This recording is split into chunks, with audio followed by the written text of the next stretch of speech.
Hello and welcome student. So बेटा आज की क्लास में हम जो आप चैप्टर कर रहे थे ऑनगोइंग सेवन्थ वाला, सेवन्थ में जिसमें बेटा अकाउंट्स वगैरह पढ़ रहे थे, रूल ऑफ डेबिट क्रेडिट पढ़ रहे थे, तो टाइप्स ऑफ अकाउंट्स ये सारी चीज़ें पढ़ रहे थे। तो आज उसी में से बेटा कुछ प्रैक्टिस क्वेश्चंस करेंगे और कुछ टॉपिक को डिस्कस करेंगे।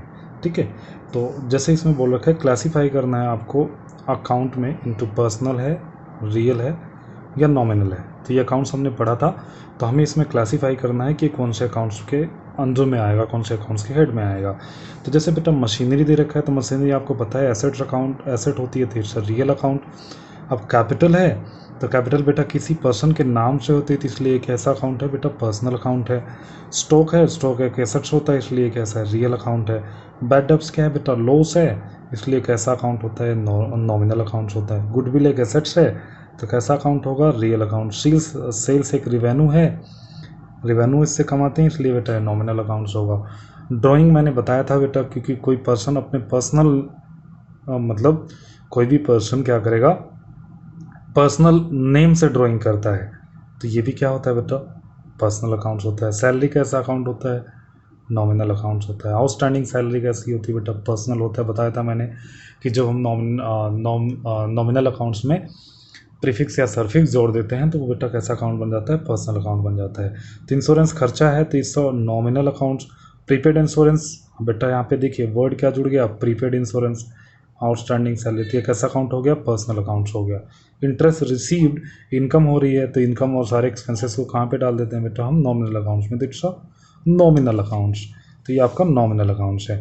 एक अगला क्वेश्चन इसी से रिलेटेड करते हैं। तो अगला बोल रहा है, क्वेश्चन नंबर सेकंड है, मैं 7th चैप्टर का कर रहा हूँ बेटा डी के गोयल बुक की।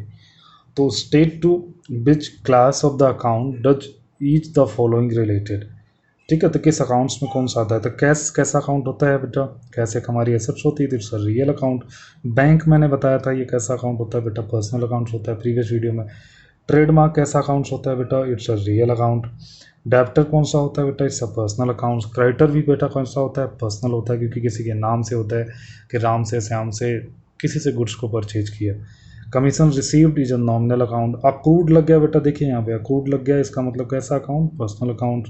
कमीशन रिसीव्ड इन एडवांस लग गया बेटा, सरफिक्स लग गया, इट्स अ, इसलिए पर्सनल अकाउंट हो गया।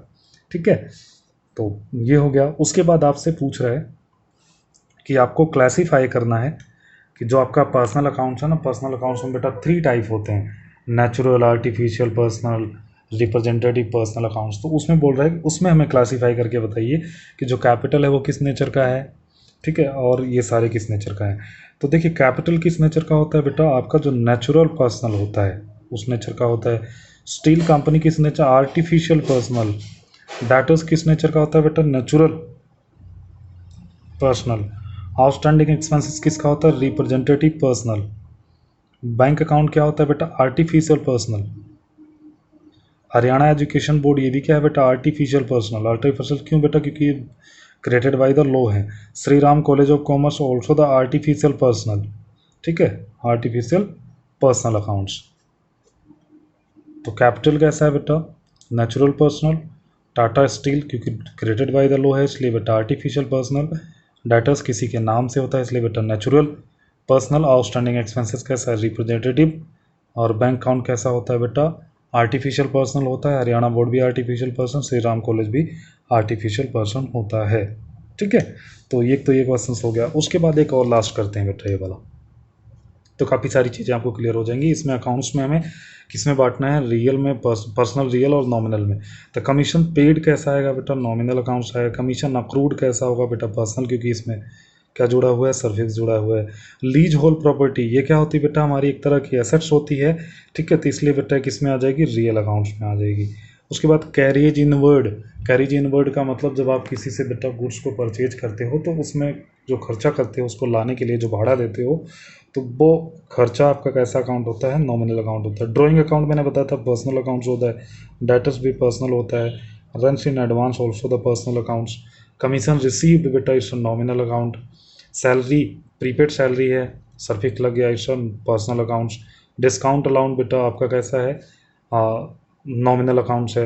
Life Insurance Corporation of India मतलब LIC ले रखी है तो बेटा कैसा है, ये नॉमिनल है। Rent receive in advance, advance का मतलब कैसा है बेटा, पर्सनल है। Sales accounts it's a nominal account. Bank overdraft, तो बैंक ओवरड्राफ्ट आपकी एक लाइबिलिटी होती है, आप जानते हो, और ये कैसा अकाउंट होता है, पर्सनल अकाउंट होता है, क्योंकि किसी के नाम से होता है। तो ये तो बात हुई बेटा कुछ क्वेश्चंस की प्रैक्टिस की। अब इसी चैप्टर में एक दो टॉपिक और रहते हैं बेटा, वो मैं आपके साथ डिस्कस कर लेता हूँ, फिर ये चैप्टर आपका मोर एंड लेस ओवर हो जाएगा। उसके बाद कुछ और प्रैक्टिस करेंगे इसी तरीके का। तो आप इसमें देखिए, बैलेंसिंग ऑफ अकाउंट एक टॉपिक आता है बेटा, ठीक है। तो शायद डायरेक्ट आपको इस बुक में ना मिले, लेकिन इसका मतलब है इसमें, तो ये टी.एस. गिरेवाल में डायरेक्ट टॉपिक दे रखा है। तो बैलेंसिंग ऑफ अकाउंटिंग का मतलब होता है it means totalling the two sides. हमें क्या करना है, टोटल करना है टू साइड का, लेफ्ट और राइट साइड का ऑफ अकाउंट, मतलब इस साइड का टोटल, इस साइड का अकाउंट, एंड फाइंड आउट क्या करना है, हमें बैलेंस फाइंड आउट करना है कि बैलेंस किस तरफ का आएगा। तो पहले एक एसेट्स अकाउंट बनाते हैं, एक एग्जांपल के थ्रू समझते हैं। देखिए, एक हमने एसेट्स अकाउंट, तो आपने रूल आप जानते हो बेटा, मैंने पिछली क्लास में ही बताया था कि जब हमारी एसेट्स क्या होती है, बढ़ती है, तो उसको बेटा हम क्या कर देते हैं, इधर डेबिट साइड लिख देते हैं, और घटती है तो क्रेडिट साइड लिख देते हैं। ये रूल मैंने आपको बताया था एसेट्स का, ये रहा। तो करते हैं बेटा यहाँ पे date particular ledger folio amount, तो ये लेफ्ट हैंड साइड हो गया, डेट पर्टिकुलर लेजर फोलियो और अमाउंट ये राइट साइड हो गया, मतलब क्रेडिट साइड और डेबिट साइड।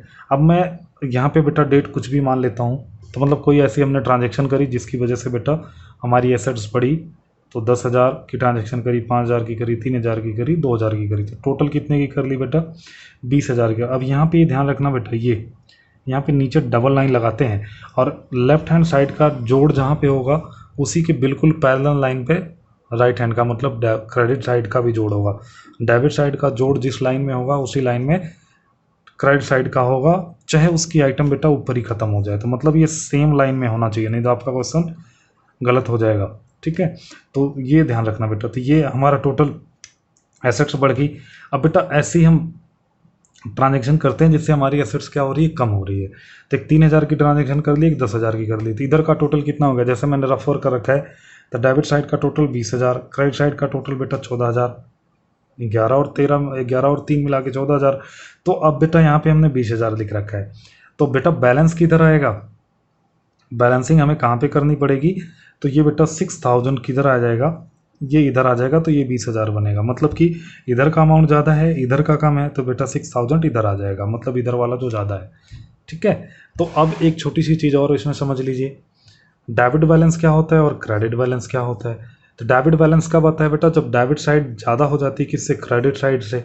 और क्रेडिट बैलेंस कब आता है, जब क्रेडिट साइड ज़्यादा हो जाती है डेबिट साइड से। तो बैलेंस इज डेबिट कब होता है, तो क्रेडिट बैलेंस कब होता है, तो मैं एक एग्जांपल के साथ आपको समझा रहा हूँ। एसेट अकाउंट बनाया, एसेट अकाउंट्स की डेबिट और क्रेडिट साइड में कुछ हमने ट्रांजेक्शन करी, कैसी वाली, जैसे हमारी एसेट्स बढ़ रही है, तो कर ली हमने 10,000, 15,000, टोटल कितनी होगी 15,000 की, 8,000। अब बैलेंसिंग निकालना है, आपको पता है बेटा 15,000 में से 8,000 माइनस होगा, कितना हो जाएगा बैलेंस, 7,000। तो इस बैलेंस को हम क्या बोलेंगे, डेबिट बैलेंस बोलेंगे, क्योंकि बेटा डेबिट साइड का ज़्यादा है। तो डेबिट साइड कैसी है, bigger is debit side is a bigger than the greater than the credit side, इसलिए बेटा ये बैलेंस कैसा है, हमारा डेबिट बैलेंस है। अब क्रेडिट बैलेंस कैसा होता है, देखिए debit side, credit side, liability, आपको पता है लायबिलिटी बढ़ती है तो क्रेडिट होती है, घटती है तो डेबिट होती है। ये रूल अभी मैंने आपको बता रखा है लास्ट क्लास में। तो बेटा मान लीजिए हमने कुछ ट्रांजेक्शन करी 5,000, 3,000, 2,000, टोटल कितने की 10,000 की। इधर बेटा एक ट्रांजेक्शन करी 4,000 की, ठीक है। तो अब बैलेंसिंग करनी है, तो आपको पता है 10,000 में से 4,000 माइनस करके जो अमाउंट आएगा यहाँ लिख दीजिए, कितना लिखोगे 6,000। तो 6,000 आपका क्या हो जाएगा, बैलेंस हो जाएगा। तो इस बैलेंस को हम क्या बोलेंगे बेटा, क्रेडिट। तो कैसा बैलेंस है, क्रेडिट, क्योंकि यहाँ पे क्रेडिट साइड क्या है, credit side is the greater than the debit side है, तो इसलिए बेटा ये बैलेंस कैसा होगा, क्रेडिट। ये बैलेंस कैसा होगा, डेबिट, क्योंकि debit side is the greater than the credit side. तो आई होप बेटा ये चीज़ें आपको ज़रूर समझ आई होंगी। अब एक वीडियो बेटा और बनेगी इस चैप्टर पे, जिसमें हम प्रैक्टिस करेंगे। उसके बाद ये मतलब जो आपकी अकाउंटिंग क्वेश्चन का है, चैप्टर नंबर 7, चैप्टर नंबर 6 दोनों खत्म हो जाएंगे। So thank you for watching the video.